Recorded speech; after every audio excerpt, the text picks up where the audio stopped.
Nice to meet you. I know. I'm Dean. Nice to meet What's you, happening? man. Good to see you. Thanks for coming. Yeah. You always have a lot of cameras around you. No, absolutely not. I'm the What one. do you mean? I'm the one who's not used to it. Have a seat. Thanks for coming too. First, welcome. Thank you. It's great to have you here. Thank you. The things I want to talk to you about. I want to talk to you a little bit about race. Your music, some too. I thought the song "Talking to OJ" was particularly powerful. I took the message as you can be rich, you can be poor, you're still black.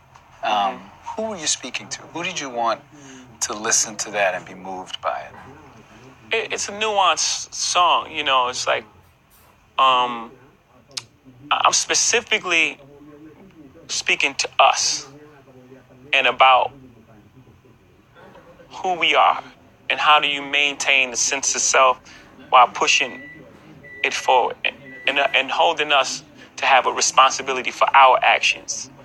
Because in America, it is what it is. And there's a solution for us. If we had a power base together, it would have much different conversation than me having a conversation by myself, trying to change America by myself. If I come with 40 million people, it's a different conversation, right? It's just how it works. I can affect change and get whomever in office because this many people, we're all on the same page, right? So as a conversation, it's like, I'm not rich, I'm OJ. For us to get in that space and then disconnect from the culture. Right. That's how it starts. Right. This is what happens. And then you know what happened? You're on your own. And you see how that turned out. Okay. That's why That's the line. Yeah, the pregnant pause. It's like, okay. Was it a reminder too that the thing OJ forgot, maybe, is that as rich as he was, as entitled as his life was, he was reminded very forcefully when he became a subject of a racial debate that he was also a black man, whether he accepted that or not. That's right. Was it also that message? Yes, absolutely. And for us, like I'm saying, to speak to that point is, don't forget that, because that's really not the goal. The goal is not to be successful and famous. That's not the goal. The goal is, if you have a specific God-given ability, is to live your life out through that. Right. One. And two, we have a responsibility to push the conversation forward until we're all equal. Until we're all equal in this place, because until everyone's free, no one's free. And that's just the fact. When you are as amazingly successful as you are, your kids will live in a very different world from the world you grew up in. How do you go about making sure that they understand the world you grew up in? There's a delicate balance to that, right? Because you have to educate your children on the world as it exists today and how it got to that space. But my child doesn't need the same tools that I needed growing up. I needed certain tools to survive my area that my child doesn't need. They're growing up in a different environment. But also they have to know their history, have a sense of what it took to get to this place, and have compassion for others. Right. The most important thing, I think, out of all this is to teach compassion and to identify with everyone's struggle and to know these people made these sacrifices for us to be where we are and to push that forward for us. I believe that's the most important thing to show them, because they don't have to know things that I knew growing up, like being tough. Like, do you worry at all that as much as you will teach them history and as much as you yourself is seen as an important figure among black people in America, that there's something they'll be missing? Or do you think that's silly, in fact, that we have so many advantages that's like too negative a way of approaching? Exactly.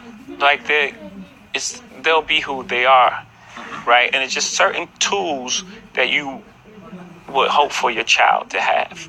You know, like, again, fairness and compassion and like empathy and a loving heart.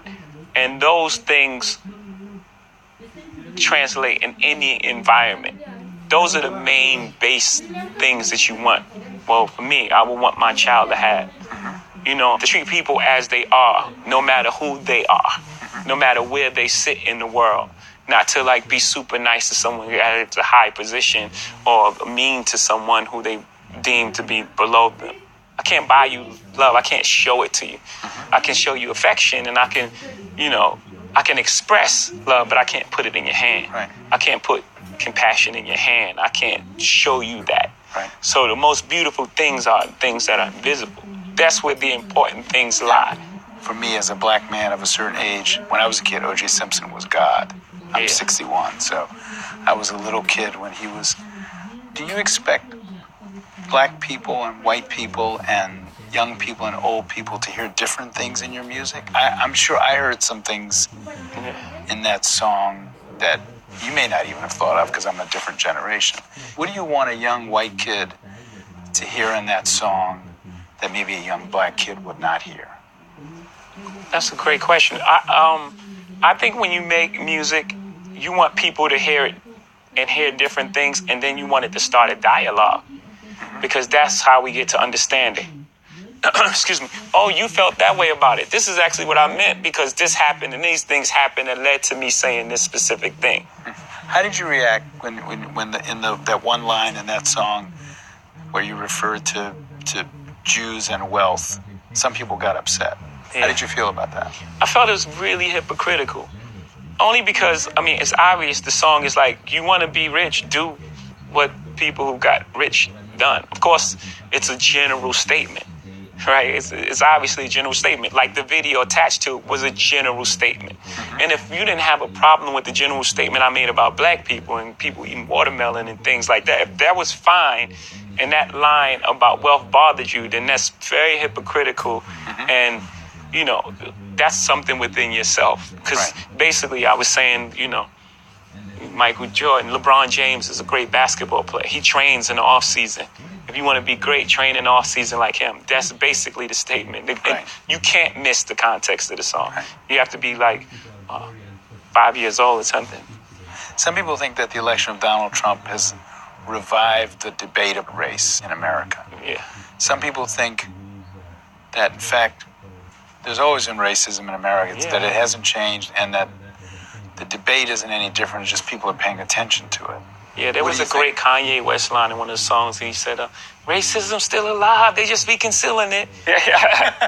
Take a step back.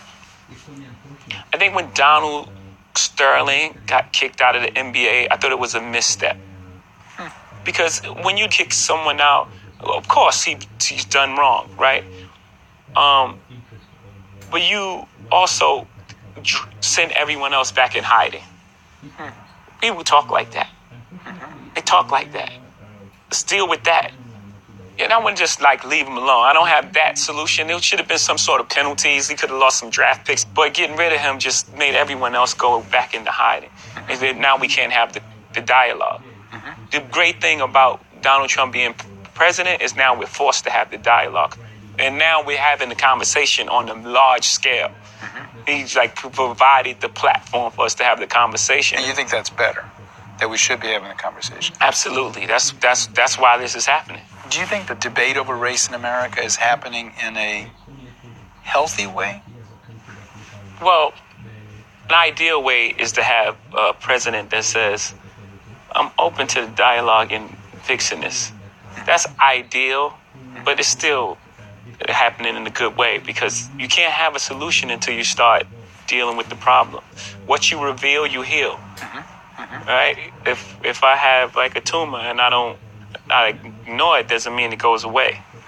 I have to diagnose it first, no matter how it happens. If I get hit with a football and I feel something there, and then I go to the doctor, it still happened. Right. You know what I'm saying? So however it happens, and we just get hit with a lot of football, to use an analogy that goes next to the NFL. If you were owner, you would sign Colin Kaepernick, right? Yeah, I dedicated the story of OJ to him at Meadows concert. Have you met him? No, we just had dialogue over the phone. We told him to get together. Do you have any doubt that if this not had happened, he would be signed by a team? Yeah, of course. Do you think basketball is more politically active than football players? Yeah. And why? Why is that? I think, first of all, there's smaller numbers. There's 12 people on the team. In football, you have 53 people. So it's harder to get 53 people thinking the same thing. It's easier to have a conversation to get 12 people on the same page, for one. Two, they have a great commissioner who's really open and supports them. And you feel that. You feel that, when you have someone behind you that really believe in what's right, it motivates you to do the right thing. I think those two factors show why they're much further along. Yeah. Are there incidents even at this stage in your life? So you're famous, you're rich, you own stuff, where you run into racism that's evident to you, that's easy to recognize at this stage of your life? Yeah. Yes. Yeah. But it mostly comes when you try to challenge the status quo. I'm being quiet and entertaining. Everyone's cool. Man, it's great. You don't feel racism. But when you try to challenge the club, it's like, oh, no, we should have a seat to use the Solange album title. We should have a seat at this table. And then it gets into a space where it's like, wait, you guys are mad at me about the same thing you guys are doing. And it's just, it gets into a weird space. Are you in meetings now in your business life where you're the only black man in the room? Well, when I was doing the Nets, I was definitely the only black guy in the room. And what was that like? Describe that. It was it's strange, but at the same time, I think that in that room, my celebrity allowed me a voice that probably would have been awkward for someone in my position, being the only black person in the room, to break through. This album sounds to me like a therapy session. It's in a sense. Have you been in therapy? Yeah. First off, how does Jay-Z find a therapist? Not in the phone book, right? No, dude, great friends of mine. Friends of mine who've been through a lot and, come out on the other side as like whole individuals. What was that like, being in therapy? What did you talk about that you had never acknowledged to yourself or talk? I grew so much from the experience. But I think the most important thing I got is that everything is connected. Every emotion is connected and it comes from somewhere. And just being aware of it. Being aware of it in everyday life puts you at such an advantage. You realize that, if someone's racist toward you, it's not even about you. It ain't about you. It's about their upbringing and what happened to them and how they led them to this point. Most bullies bully. It's happened. Oh, you got bullied as a kid, so you're trying to bully me. I understand. Right. And once I understand that, instead of reacting to that with anger, I can provide a softer landing. And maybe, oh man, are you okay? I was just saying, there was a lot of fights in our neighborhood that started with, what you looking at? Why you looking at me? You looking at me? And then you realize, you think I see you. You're in the space where you're hurting and you think I see you, so you don't want me to look at you. And you don't want me to see you in such a vulnerable, you don't want me to see your pain. So you put on this shell of this tough person that's really willing to fight me and possibly kill me because I looked at you. You know what I'm saying? Like, so knowing that and understanding that changes life completely. Was that a moment that came from therapy? Yeah, just realizing that, oh my goodness, these young men coming from they're just in pain. But you got to survive. So you go into survival mode. And when you go into survival mode, what happened? You shut down. Right. You shut down all emotions. Right. So even with women, you got shut down emotionally, so you can't connect. And then now all things happen from there. Infidelity. You can't connect because exactly. You can't connect because of the way you feel about yourself, you mean? Yes. In my case, like it's deep. Right. You've bared your soul so much, not only in this album, and I mean, you can sort of see the evolution of a person in your music.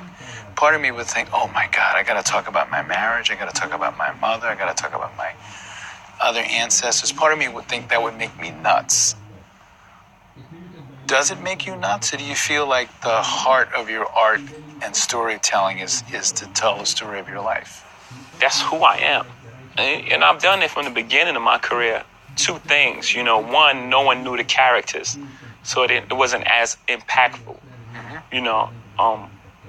And two, it wasn't coming from a place that was as evolved. And it's very difficult. You know, it's hard. It's hard to hear songs back. It's hard to perform songs. But I feel it's the most important work that I've done, and I'm very proud of it. And the effect that it's having on people. And even like the studio sessions, you know, we were having 4-hour conversations after playing one song. I learned so much about people that was around me, just my friends. I learned things about them that I didn't know that in 20-year relationship just from this one song. So I knew it would have that sort of impact beyond myself. It's my responsibility as an artist to go to these places. Did your wife's own confessional album, which came out first, make it so that you had to be even extra confessional? I mean, in other words, it would have been hard after her album, which talked frankly about you guys, to like have an album to come out that would be about frivolous anything. Yeah. It actually started out, we were working on material together, and it became Lemonade. Yeah. You know, she went off and did her thing, and it was like, it just felt like she should go first, and she should share her truths with the world. So it wasn't based on I have to say something because of this album. It wasn't even like that. It's just really honest. But you probably couldn't have gotten away with, okay, you do the album, wife, that talks about our pain. I'm going to go do an album that talks about, you know, my love of art. You never know. Right. Well, I think it turned out for the best. I think, but you just never know, because people like to be entertained. Again, back to our president. You know what I'm saying? Like, you would think, man, after the composed manner at which Obama stood at that podium, the dignity he brought to that place, that this couldn't exist, but it does. Do you have any disappointments in Obama? There are people who say the expectations of him as the first black president was so great. He was supposed to get rid of racism and fix everything. Yeah. Is that unfair? Do you think did he live up to all of your expectations? Yes, because all he could do is the best he can do. He's not a superhero. And it's unfair to place unfulfillable expectations on this man just because of his color. You're actually doing the opposite. It's like, what do you think is going to happen? He's there for 8 years. And he has to undo what 43 presidents have done in 8 years. It's not fair. What do you think of the state of, I'm not going to say just black leadership period, on the things you care about in the country? Who do you look at and say, this man or woman speaks for the things I care about? It's going to be funny. I find it funny, but my leadership, I like Dave Chappelle's leadership. Go ahead. You know what I'm saying? You're going to vote for Dave Chappelle for president? Because he tells it in humor so you can deal with it, but it's always a nice chunk of truth in there. Is there a part of you, because you have a certain amount of money, that gets a little more conservative? Or does having money not change your politics? No. No, because I believe in people. You know, I want what's best for people. I love people. You know, so I don't have that sort of thing like I want to vote Republican just to save more money. Right. That's not the end game. It's not about who got more money and who got more houses. Yes, you know, you've earned it. Buy what you want. Right. You know, but don't forget what's important. Without people, and being rich would be very boring. Right. No one to share with, no one to have. You know what I mean? Like, just be a rich person, one person on the planet. Just well, then what do you do? When I heard this latest album, and then I thought about the earlier albums, one theme was sort of reaching the promised land. You know, you've acquired influence, and not just money, but your life is good. And then when you listen to the newest album, you're thinking, he must have been in a lot of pain when life was good. Absolutely. Is that true? Yeah, I did listen to a song called Song Cry. And the idea of the hook Never seen it coming down my eyes, but I got to make the song cry. It tells you right there what I was hiding. And the strongest thing a man can do is cry.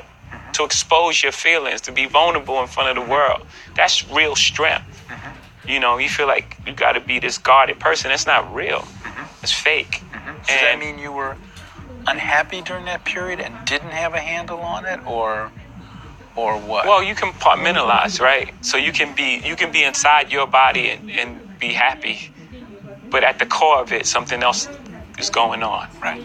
As a, parent, I thought one of the most painful scene or line or whatever in the album was when you are talking about having almost lost your marriage, and you talk about what it would have been like to watch another man play football with your kid. I thought that is like, given that you have talked so much about your life and your music, are there things that you put a wall around? I'm not going to talk about that. You've talked about the pain of growing up, where you grew up, how you grew up, your father leaving early, the pain of your marriage, being in therapy. Are there things you say, I'm not going there? Yeah, and it mostly involves other people, because when other people are involved, you have to also, you may be ready to expose these things. And there's certain parts of, it's also other people truth as well. A perfect example is my mom. Yeah, I was going to ask you about and I didn't have permission to do that song first. So just like we had a beautiful conversation. When did you realize your mother was gay? Really early on. When as a little kid? Not. Let's say call it teenage years. So you realized it and talked to her about it? What was that? We never spoke about it. It just exists. It was there. Everyone knew. Gotcha. But we never spoke about it until, like, recently. Now we start having these beautiful conversations and just really, like, getting to know each other. We were always good friends, but now we're, like, really great friends, And we were just talking as friends, and then she was sharing that she was in love. And I guess there's years of, like, feeling for her and feeling like she's free. She can be herself. She doesn't have to hide for her kids or be feeling she's embarrassing her kids. It's a much different time then. Don't just think about it. Yeah, of course. You know what I mean? Yeah. She can just live her full life, her whole life, and be her. Will this get harder over time? Like, as a young man, your music was the way a lot of young rappers are. It's right, the violent life.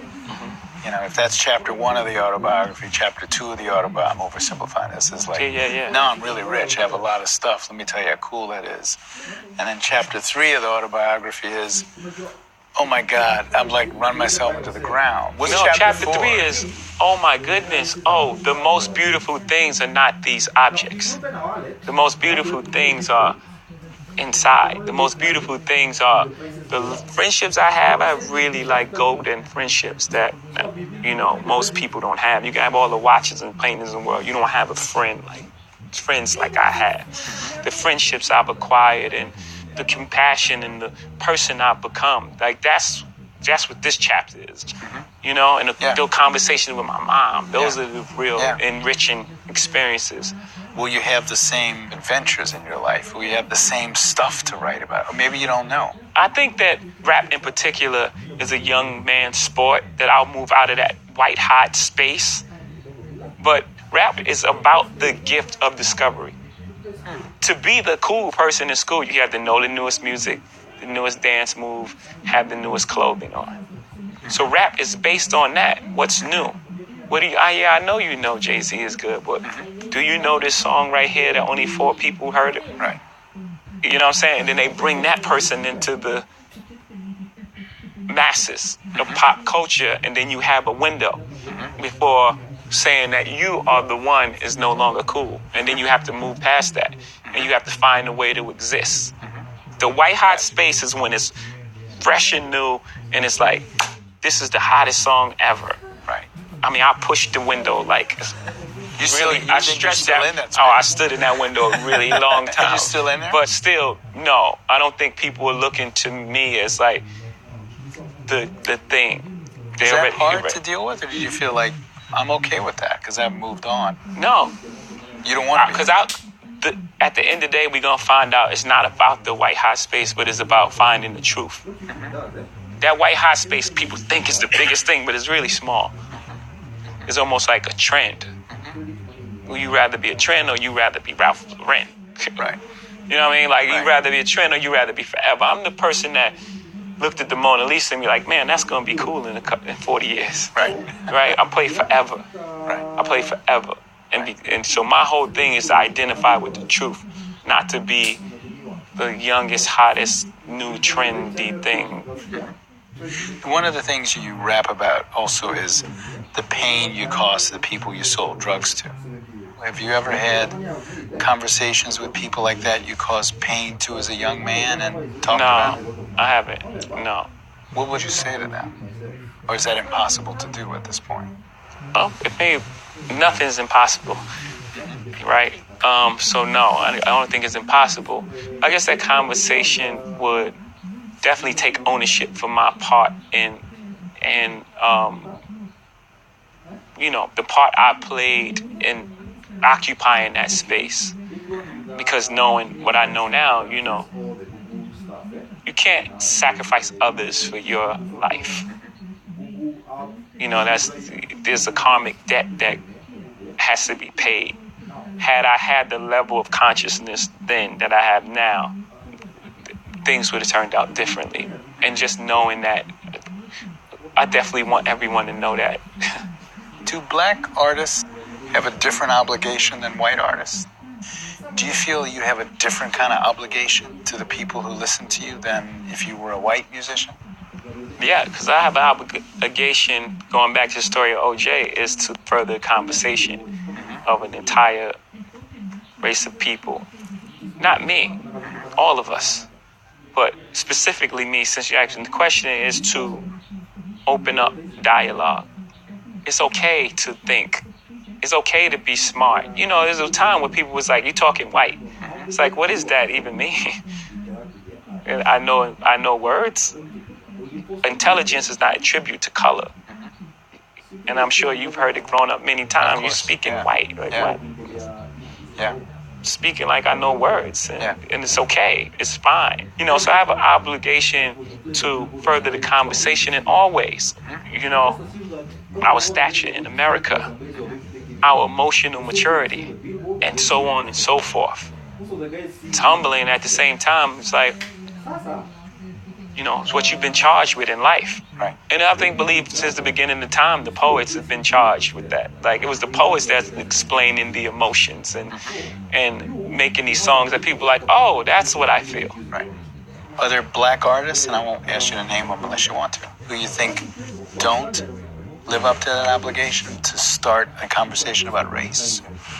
Do you think there are people you wish to? Well, I mean, and for one, OJ, right? We because that's the one that we can all identify. But yes, there are those who don't uphold their mantle, and we know how that story plays out. Would you, if you could talk to O.J. Simpson, what would you say to him if you could talk to him? I don't know. I would probably say, man, I'm sorry that so much happened to you, man. People act out in this way based on their life experiences. And I'm sure he's been through a lot of trauma in his life. And,